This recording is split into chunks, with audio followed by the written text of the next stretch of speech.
really interesting change to season 33 with the team ratings being kind of wonky for this year's game. Something changed. So let's take a look. So we already are past the deadline. You can see this is July 15th. So we're already past the deadline for keeping the teams, but something new being introduced. Two parts. First, the +5 rule. So to align with the previous NDL team rating distributions, your team's coach score must exceed its team overall rating by +5. So for example, I have Florida State. Their overall, I saw in the last video, is 82. That means I have to score an 87 in order to keep the team. Now make it harder, sure. But the thing in terms of the distribution of points, 40, 40, 20 still remains the same. But there is a new rule that has been added.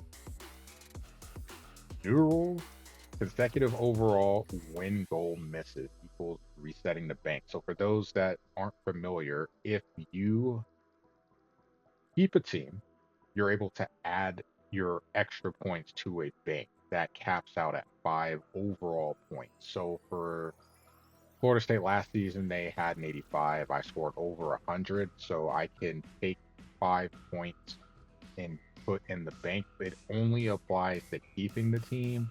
So say now Florida State's an 87. If I scored an 85, I could still keep them because I could use two of my bank points to go towards my overall score. But again, it's only to keep the team.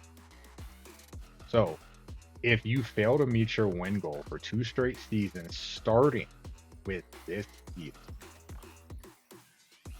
any bank points that you needed to use, whatever your bank is, it resets to 0. So that means that third season might be a bit stressful because you're not going to have any extra points to be able to help fall back on to keep your team.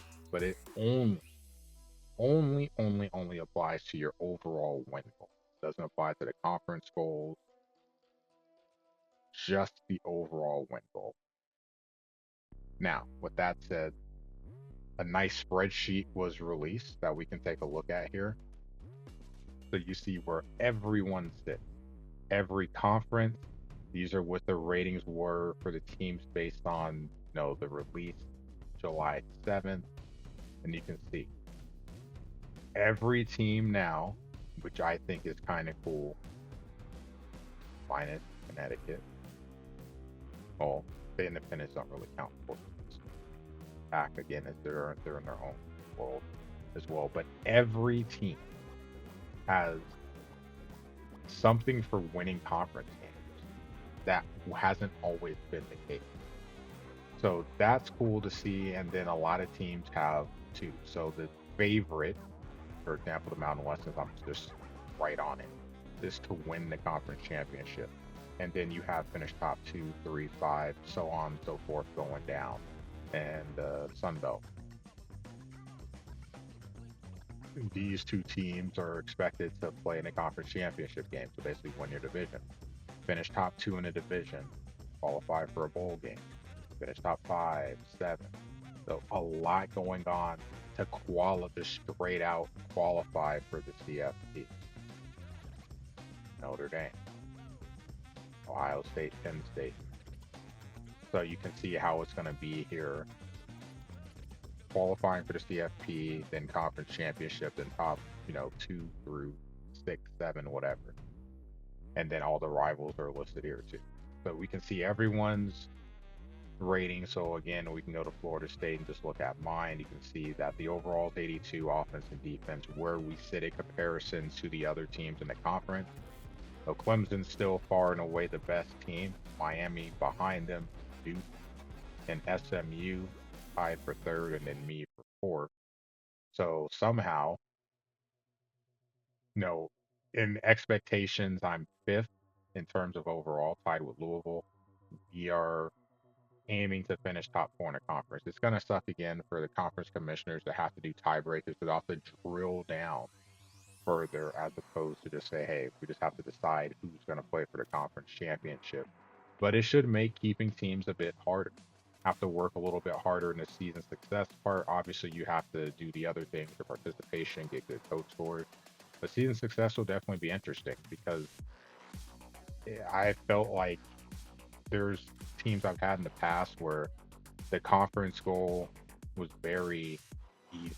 I won't say easy in the sense of it like FSU last season to play in a bowl that technically didn't have anything to do with my conference because out of conference games counted towards that goal. So that can help me reach something that had really no relevance to the conference.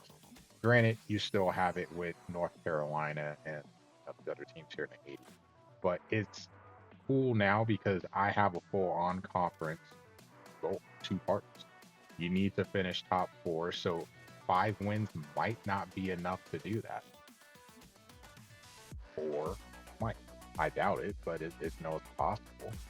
We'd have to see how things play out, and it gives you something to continue to play for down the stretch, even if you're not having a good season. If you're having a great season, either way, it makes those games stressful as you get to the finish line.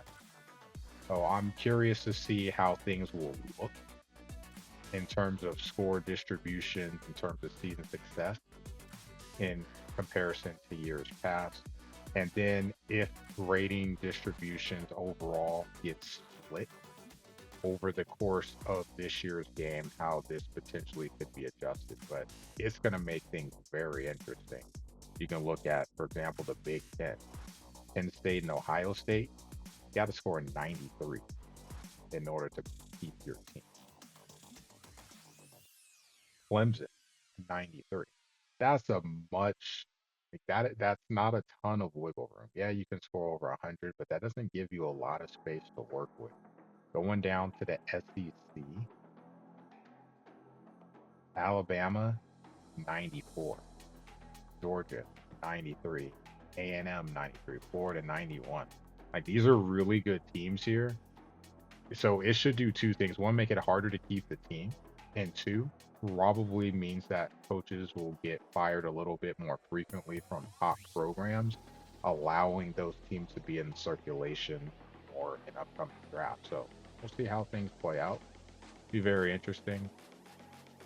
Hoping that Florida State will not be part of the list. I have a full bank now. So starting this season, we'll see how it goes. I would like to try to keep them for at least 3 seasons into this year's game cycle, and try to set up or 2. Yes, since we're not doing 4 seasons, 2, and then maybe set up for 27 with that 3rd season. Maybe not. We'll have to see. At least I'd like to say that I had the option of picking another team. I don't want to be forced to by getting canned. Would be the first time I've been fired in the NDL. I just it's not a good feeling when it does.